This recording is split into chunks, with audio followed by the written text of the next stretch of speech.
Om Jnanatimirandasya Gyananjanam Shalakaya Chakshurunmilitam Jena Tasmai Sri Gurave Namaha Gurave Gaurachandraya Radhikaya Stadalaye Krishnaya Krishna Bhaktaya Tadbhaktaya Namo Namaha Narayanam Gurum Vande Sharanyam Bhakta Bandhavam Gauramanovistam Purnam Radhadasyam Pradayakam Rupanugacharya Varyam Rupamanjari Preshtakam Patita Pavana Bandhavam Yugacharya Narayanam Vancha Kalpatarvyascha Kripa Sindhu Vyaevacha Patitanam Pavanebhyo Vaishnavebhyo Namo Namaha Namo Mahavadanyaya Krishna Prema Pradayate Krishnaya Krishna Chaitanya Namne Gaura Tuise Namaha Shama Sundara Shikanda Shekara Izmira Hasar Murali Manohara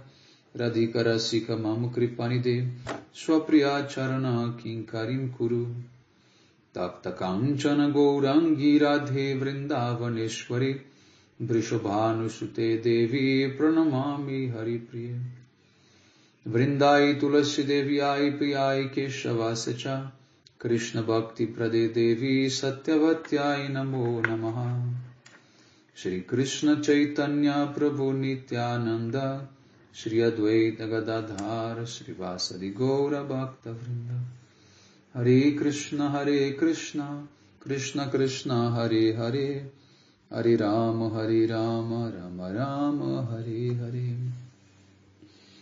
Primeiramente, eu gostaria de dar início oferecendo as minhas mais humildes e respeitosas reverências à poeira dos pés de lótus de Paramadattama Shri Guru Pada Padma Nitya Lila Pravishta Om Vishnu Pada Paramahamsa Parivrajaka Acharya Ashtotara Satasi Srimad Srila Bhaktivedanta Narayana Goswami Maharaj Srila Gurudev. E também a todos os Sri Rupada Gauriya Guru Varga, a todos os Tridandi Sannyasis, Brahmacharis, Vaishnavas, Vaishnavis, e a todos aqui hoje reunidos as minhas mais respeitosas reverências. Pela misericórdia sem causa de Srila Gurudeva e de todos os nossos mestres do passado, presente e do futuro, nós podemos então nos reunir aqui hoje mais uma vez para dar sequência à leitura do Uddhava Gita, capítulo 18, verso 1. Então, nesse verso 1, Krishna diz para Uddhava: meu querido Uddhava, eu irei agora então descrever para você a filosofia do Sankhya, que foi propagada por autoridades como Kapila em tempos antigos.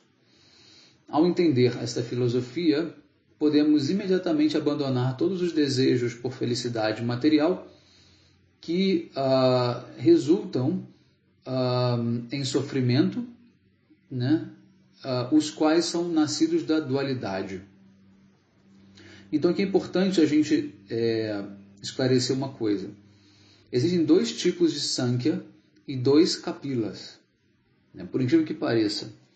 Existe o Sankhya proposto por Kapila Deva, que é uma encarnação de Krishna, no canto 3 do Bhagavatam. E existe um outro Sankhya, que é o Sankhya que foi propagado por Kapila Muni, que é uma espécie de impostor, que fala justamente o oposto. É uma teoria extremamente materialista, é uma espécie até de evolucionismo darwinista, e infelizmente leva-se o mesmo nome. Então o que Krishna vai aqui falar, claro, é sobre o Sankhya de Kapila Deva, a encarnação dele mesmo. Tá? Bom, verso 2.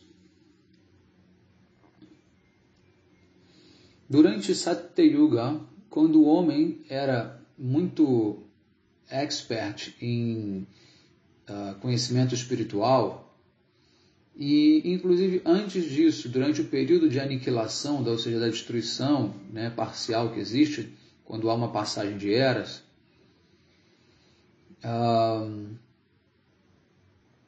o observador existia de maneira não diferente daquilo que era visto.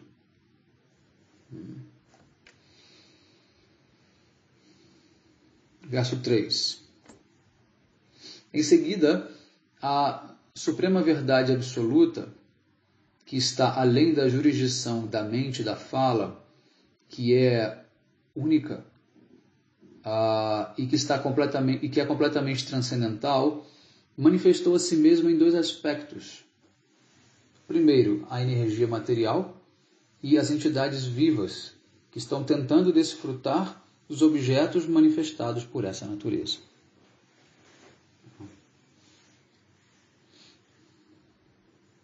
Verso 4. Dessas duas manifestações, uma é a natureza material, que corporifica ambos, as causas sutis e os produtos da matéria. E a outra é a entidade viva, né? Ou seja, a alma, que considera a si mesmo como uma desfrutadora. Verso 5.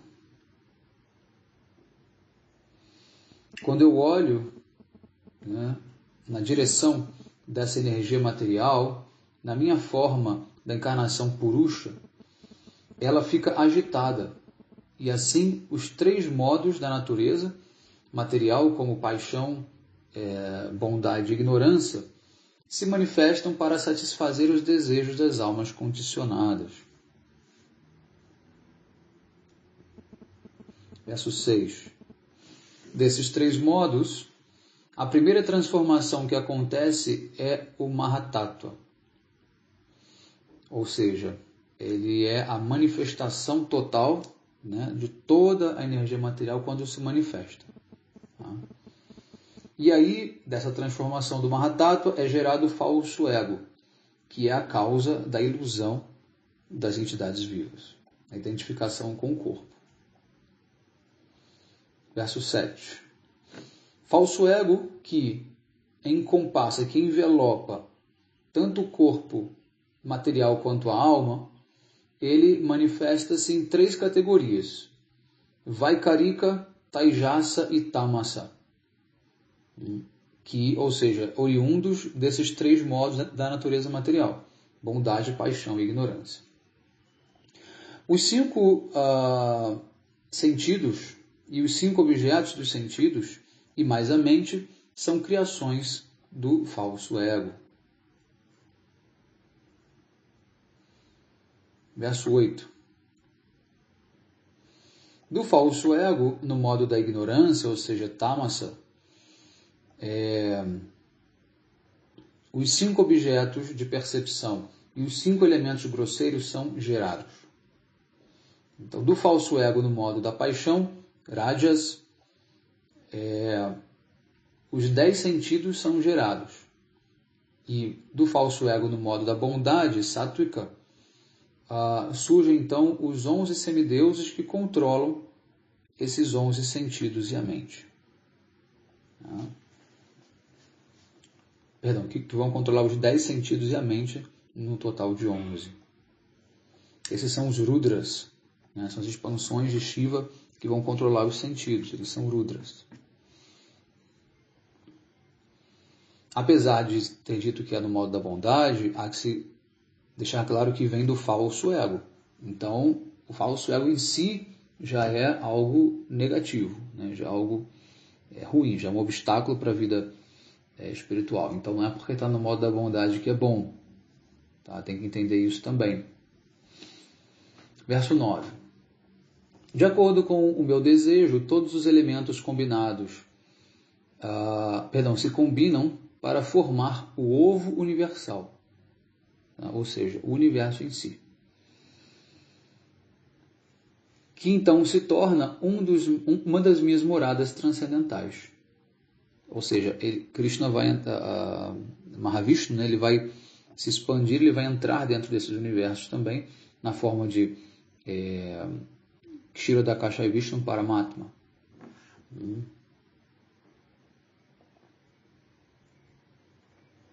Verso 10. Em seguida, eu apareço dentro da água desse universo, na forma de Narayana, e do meu umbigo, uma flor de lótus chamada Vishwa desabrocha, sobre a qual Brahma nasce. Aqui é Garbhodakashayi Vishnu. Tá? Eu falei Paramatma, mas é que Paramatma é a última. Antes dela é Garbhodakashayi Vishnu, que ele diz Narayana aqui. No caso, Narayana é representado na forma de Garbhodakashayi Vishnu. Tá?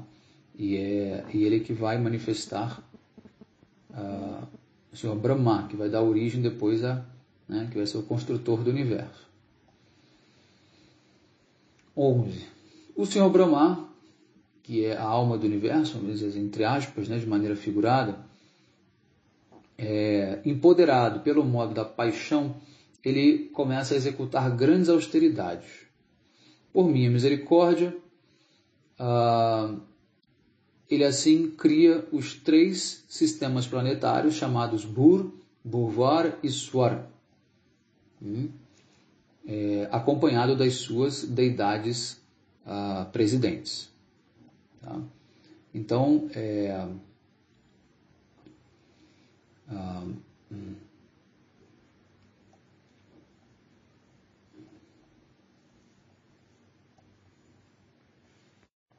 então aqui no próximo verso ele vai explicar, no verso 12.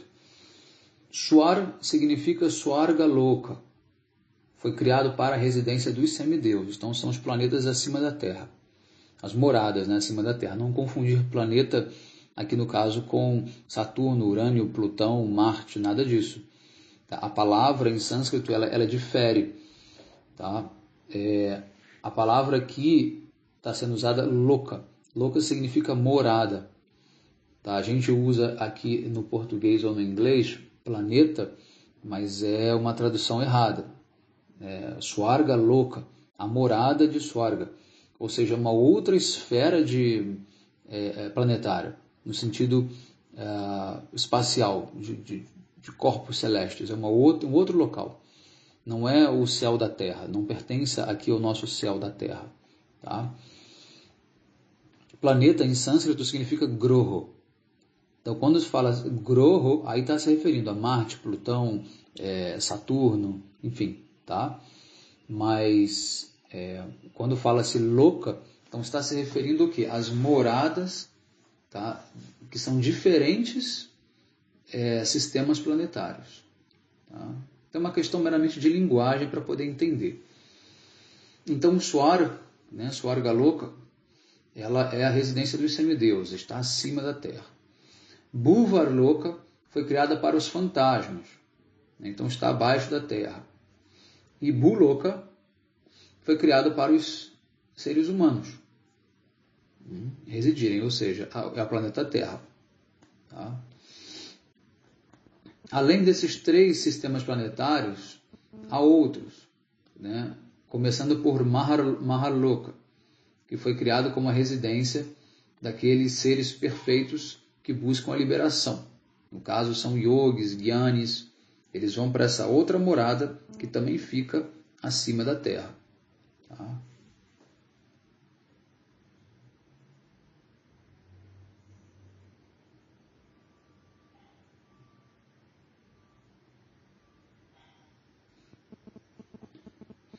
No caso aqui ele chama de fantasmas.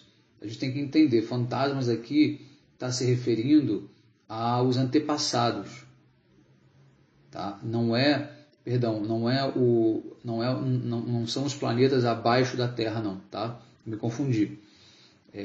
São os planetas, o Bhuvar Loka, ele está acima da Terra e é onde os antepassados vão. Tá? É uma espécie de local que os espíritas, por exemplo, acessam.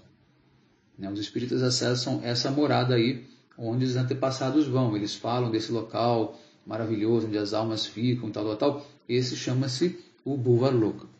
Tá bom? Os planetas inferiores, onde os demônios ficam, eles ficam abaixo da Terra. Tá? E tem outro nome que agora a gente vai ver aqui. Verso 13. O Senhor Brahma também criou planetas abaixo da Terra, começando com Atala, que é a residência de demônios e dos nagas, que são as cobras, são os reptilianos. Tá?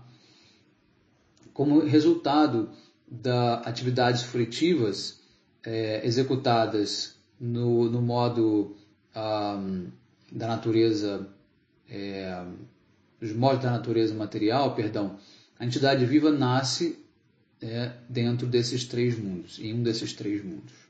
Ou na Terra, ou nos superiores, ou nos inferiores. Então o ser humano pode nascer tanto quanto em um quanto a alma, né? Não o ser humano, a alma, ela pode nascer tanto em um quanto o outro, independente de qualquer coisa, baseado no karma dela, tá? Naquilo que ela faz. Então quando você ouve falar de teoria da conspiração, de reptilianos, isso não é uma grande viagem, não é uma grande loucura. O Bhagavatam fala disso. Tá? São os seres que vivem... Aqui há uma pequena, assim, vamos dizer, uma pequena, talvez, dúvida, vamos dizer assim, mas uma pequena polêmica, se esses planetas inferiores estão subterrâneos ou se eles estão realmente em outras esferas independentes da Terra. Tá? Há quem defenda um e quem defenda o outro, tá bom?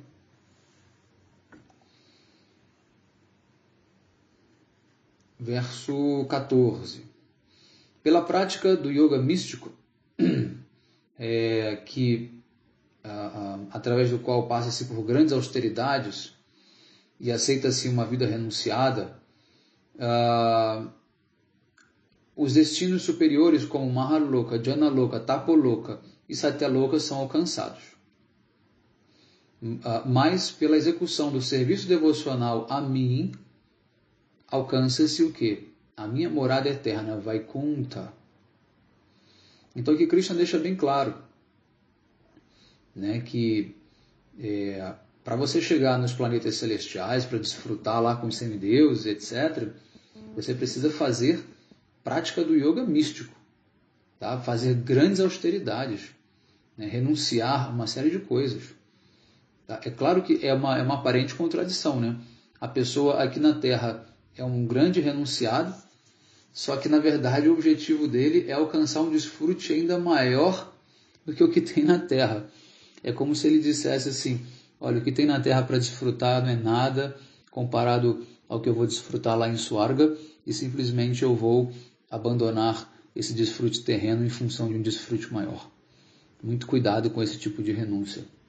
Tá?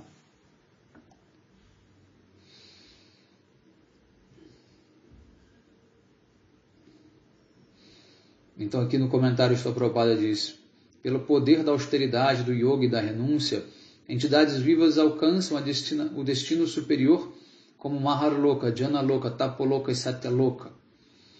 Né? Mas a permanência nesses planetas é temporária, devido o quê? Ao fato de quando os seus créditos terminam, você deve voltar à Terra. Mas, por outro lado, pela influência do serviço devocional ao Senhor Supremo, uma vez que você alcança a morada transcendental de Vaikunta, você jamais retorna de lá.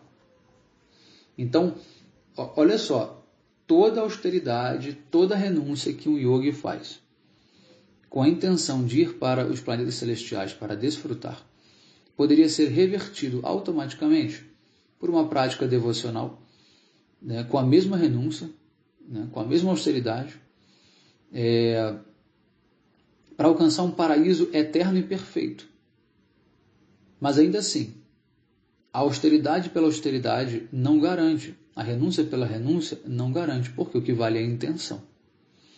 Então ele fez tudo, né, assim, que ele poderia ter feito para alcançar Vaikunta, mas ainda assim, porque a intenção dele era outra, ele vai para um outro destino. Olha que ignorância, olha tamanha ignorância. Já é tão difícil um ser humano fazer austeridades, renunciar, praticar yoga, né, cantar mantras, ter disciplina, fazer uma série de coisas. Quando ele consegue, ao invés dele ter um direcionamento para Vaikunta, que é o paraíso máximo, um desfrute transcendental, muito mais do que Swarga. Ainda assim, o que ele faz? Ele quer ir para Swarga. É de uma grande ignorância. Né? 15.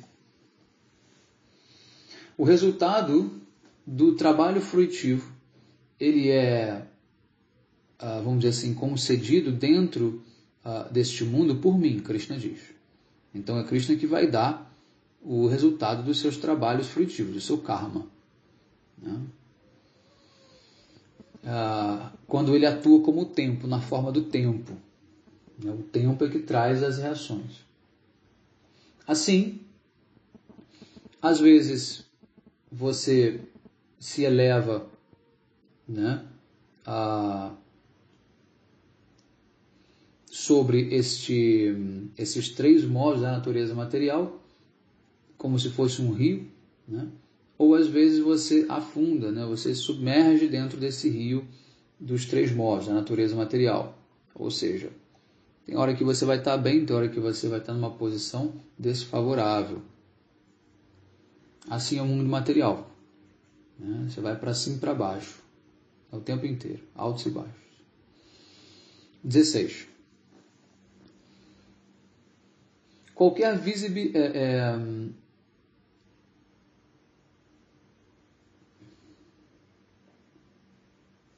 Perdão. Então, o que quer que possa ser visível nesse mundo material, seja pequeno ou grande, fino ou grosso, não importa. Certamente contém o quê? Ambas, a natureza do desfrutador e a natureza do desfrutado. Tá? Ou seja, tudo que nós podemos ver é a alma desfrutando, as almas desfrutando, ou a natureza material sendo desfrutadas. E essa é a causa de todos os grandes problemas. É quando você acha que o mundo foi feito para você desfrutar, e não para Deus, não para servir a Deus. Verso 17. Ouro e terra, originalmente, são os mesmos ingredientes. Do ouro, você pode fazer pulseiras, brincos, colares. Da terra, você pode fazer potes e pratos. Os ingredientes originais, né, ouro e terra, eles existem antes, né, dos produtos que são feitos deles. E quando os produtos são destruídos, o ingrediente original, o ouro ou o barro, né, permanecerão.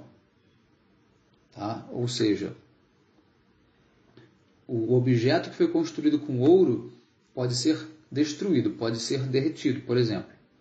Né? Ou o feito de barro pode ser quebrado, ou pode ser ali, vamos dizer, decomposto. Mas o ingrediente ouro e o elemento barro vão permanecer, né, sempre como são. 18. Um objeto material que é composto, né, de um ingrediente essencial, ele cria outro objeto material como uma transformação, né, ou pela transformação. Assim, o objeto criado se torna a causa e a base de outro objeto criado. Algum objeto em particular pode, portanto, ser chamado de real, porque ele possui a natureza básica de outro objeto que constitui essa origem, assim como o seu resultado final. Meio complicado de entender, né? Bom, o fato é o seguinte, enfim, pura filosofia apenas, nada de tão profundo não. Mas é simplesmente explicando o seguinte, que existe uma causa e um efeito, né? E ambos são aceitos como algo real, causa e efeito. Tá? Então, por exemplo, a terra, né, e o barro, o pote de barro, perdão, eles são considerados como sendo reais, né? Tanto a terra quanto o pote de barro, né, por exemplo. Né? A pessoa que faz o pote, ela se torna a causa instrumental. Ela vai modelar aquele barro. O pote não vai surgir por acaso. Tá? É o artesão que vai, né, criar esse pote. Então, ambos, a terra é um tipo de causa e o artesão é outro tipo de causa. Né? E o pote de barro é o efeito. E todos eles são reais. Tá? A causa primária é a terra, ou seja, é a energia material, né? Porque é dela que vem, né, a matéria-prima. Tá? E depois você tem a causa secundária, que é aquele que vai fazer o pote de barro. Tá bom? É simplesmente isso. Mas você tem também uma causa superior. Qual é essa causa superior? É Deus. Porque foi Ele que criou o barro. E foi Ele que criou o ser humano. Então há uma causa superior. Tá? Negar essa causa superior é um grande problema. Isso é o ateísmo. Né? Isso é o materialismo. 19. Energia material, que é o ingrediente original da criação. O Senhor Supremo, que é o abrigo dessa energia material. Né? E o tempo são não diferentes de mim, Krishna diz, que é a verdade absoluta, né? Que sou a verdade absoluta. Então a causa de todas as causas é Krishna. Sarva Karana Karanam. Né? Tem um verso no Brahma Samhita, onde o Senhor Brahma, ele descreve Krishna como sendo Sarva Karana Karanam, a causa de todas as causas. 20. Enquanto a Suprema Personalidade de Deus continuar lançando o seu olhar sobre a energia material, o universo continuará a existir, manifestando através da procriação, né, uma grande variedade de criações, né, de criaturas, né, ou de criações de modo geral, né, para que as almas condicionadas possam ali viver. 21. Então Krishna continua: eu manifesto a forma universal, que apresenta variedades infinitas através de repetidas criações, manutenção e destruição de sistemas planetários. Originalmente, contém tudo dentro de si mesmo. A minha forma universal manifesta variedades de criações através da coordenação, da combinação dos 5 elementos grosseiros, que é fogo, água, ar e éter. Agora versos 22 a 27. No momento da destruição, né, os corpos das almas condicionadas, eles entram dentro da comida. A comida entra nos grãos, os grãos entram na terra. A terra, ela entra na sua qualidade da fragrância. A fragrância entra na água, a água entra na sua qualidade líquida. Na sua qualidade do paladar. O paladar entra no fogo, o fogo entra na qualidade da forma, né, que seria na parte visual, né, e que assim, que por sua vez entra dentro do espaço. O espaço então entra na qualidade do som, né, e assim os sentidos das entidades vivas, eles entram dentro das suas deidades predominantes. E esses semideuses então entram na mente, né, se fundem na mente. A mente se funde no falso ego, né, no modo da bondade, e o som se funde no falso ego, no modo da ignorância. Finalmente, o falso ego se funde na existência material total, chamada Mahatattva, que então se funde nos 3 modos da natureza material, né, Sattva, Raja e Tamas. Esses 3 modos, eles se fundem na natureza imanifesta, chamada de Pradhana, né, e essa natureza se funde no tempo. O tempo, então, se funde na superalma, né, que é quem dá origem a tudo. No caso, seria Paramatma. Né? Assim, eu permaneço, né, sozinho durante a dissolução dos universos, né, autossatisfeito na minha posição transcendental. Então esse é o movimento inverso da criação. Percebam que a criação é um movimento de expansão que começa com, né, a superalma, com Narayana, com Mahavishnu, e vai manifestando uma por uma. No momento da destruição, tudo vai fazer o caminho inverso, exatamente inverso. E aí as coisas são destruídas, absolutamente. Tá bom? Existem, claro, destruições parciais, destruições totais. Tá? 28. Quando o sol nasce, a escuridão é removida. Da mesma forma, quando a compreensão factual da dissolução universal é compreendida, né, as concepções ilusórias de dualidade não podem permanecer na mente de um transcendentalista sério. Mesmo que tal ilusão entre na sua mente, ela não permanecerá ali.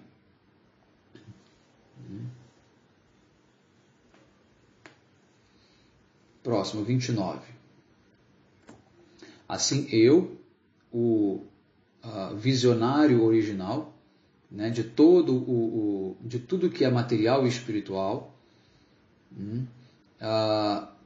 transmitir para você esse conhecimento do Sankhya, que destrói a ilusão da dúvida através de uma análise científica da criação e da aniquilação. Então o que Krishna faz é o seguinte, ele conta como o universo é criado e como uma coisa vem da outra, né? Só que a causa primordial, ele diz bem claro, sou eu, né? A suprema personalidade de Deus. Mas aqui, quando você tem o Sankhya ateísta do Kapila Muni, ele descreve a criação do universo, mas sem a presença de Deus, meramente como uma causa, meramente como um processo de causa e efeito.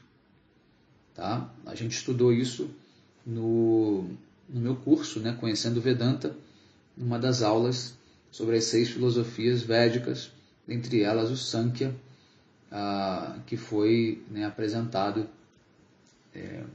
por Kapila Muni, no caso ateísta, né, mas o original dele é Kapila Deva, que é uma expansão de Krishna, tá?